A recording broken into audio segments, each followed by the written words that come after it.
ನಮಸ್ಕಾರ ಸ್ನೇಹಿತರೆ. ವೈಭವ್ ಸೂರ್ಯವಂಶಿ ಅಂದರೆ ನಮಗೆ ನೆನಪಾಗೋದು ಹೊಡಿಬಡಿ ಆಟ. IPLನಲ್ಲಿ ವೈಭವ್ ಆಟ ನೋಡಿ ಜಸ್ಟ್ 15 ವರ್ಷಕ್ಕೆ ಹೇಗೆಲ್ಲ ಆಡ್ತಾನೆ ಅಂತ ಹೇಳಿ ನಾವು ಅಂದ್ಕೊಂಡಿದ್ವಿ.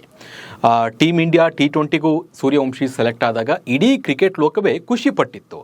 ಆದರೆ ವೈಭವ್ ಇಂಗ್ಲೆಂಡ್ ವಿರುದ್ಧ ಹೇಳಿಕೊಳ್ಳುವಂಥ ಪ್ರದರ್ಶನ ನೀಡಿಲ್ಲ.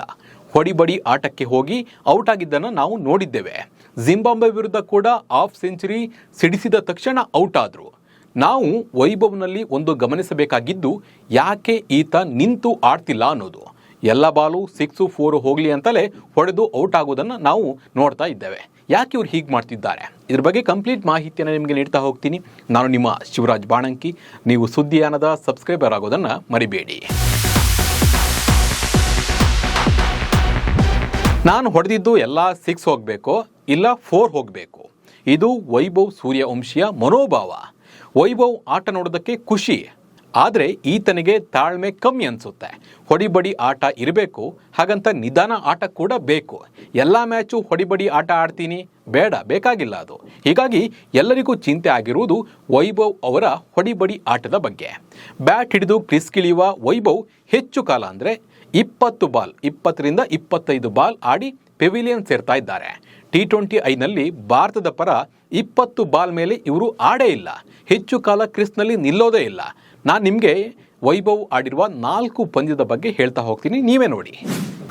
ಇಂಗ್ಲೆಂಡ್ ವಿರುದ್ಧ ವೈಭವ್ ಅವರ ಮೊದಲ ಪಂದ್ಯದಲ್ಲಿ ಅಂದರೆ ಪಾದಾರ್ಪಣೆ ಪಂದ್ಯದಲ್ಲಿ 10 ಬಾಲ್ಗೆ 13 ರನ್ ಮಾತ್ರ.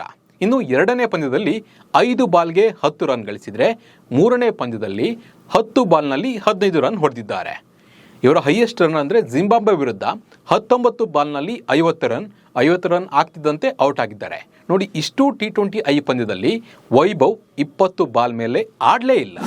19 ಬಾಲ್ ಮಾತ್ರನೇ ಎದುರಿಸಿರುವುದು. ಈ ಅಂಕಿಅಂಶ ನೋಡಿದರೆ ಹೆಚ್ಚು ಹೊತ್ತು ಕ್ರಿಸ್ನಲ್ಲಿ ನಿಲ್ಲೋದಕ್ಕೆ ವೈಭವ್ ಕೈಯಲ್ಲಿ ಆಗ್ತಾ ಇಲ್ಲ. ಸೆಂಚುರಿ ಹೊಡೆದರೂ ಕೂಡ ಕಡಿಮೆ ಬಾಲ್ನಲ್ಲಿ ಹೊಡಿತಾ ಇದ್ದಾರೆ. ಹೀಗೆ ಮಾಡಿಯೇ ಈಗಾಗಲೇ ಸಾಕಷ್ಟು ಸೆಂಚುರಿಯನ್ನು ಕೂಡ ಮಿಸ್ ಮಾಡ್ಕೊಂಡಿದ್ದಾರೆ ಸೂರ್ಯವಂಶಿ.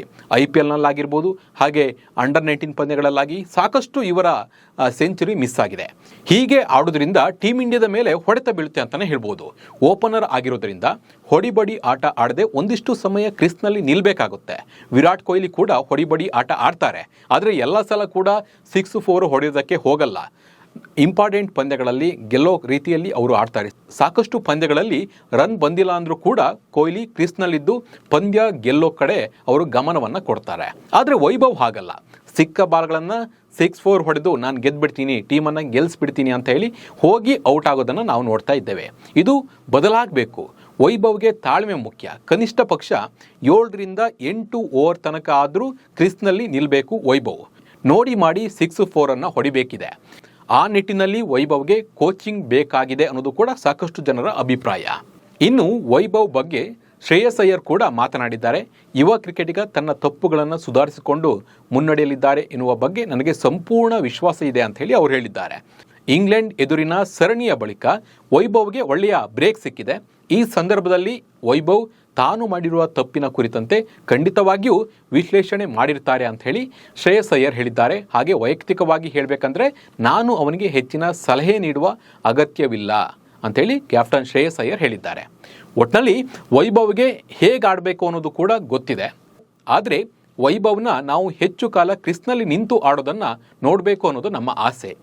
ವೈಭವ್ ಕೇವಲ ಹೊಡಿಬಡಿ ಆಟದ ಕಡೆಯೇ ಹೆಚ್ಚು ಗಮನ ಕೊಟ್ಟರೆ ಅದು ಟೀಮ್ ಇಂಡಿಯಾದ ಮೇಲೆ ಅಂದರೆ ಟೀಮ್ ಮೇಲೆ ಹೆಚ್ಚು ಎಫೆಕ್ಟ್ ಬೀಳುತ್ತೆ, ಟೀಮ್ಗೆ ನಷ್ಟ ಆಗುತ್ತೆ ಅನ್ನೋದು ಸಾಕಷ್ಟು ಜನರ ಅಭಿಪ್ರಾಯ.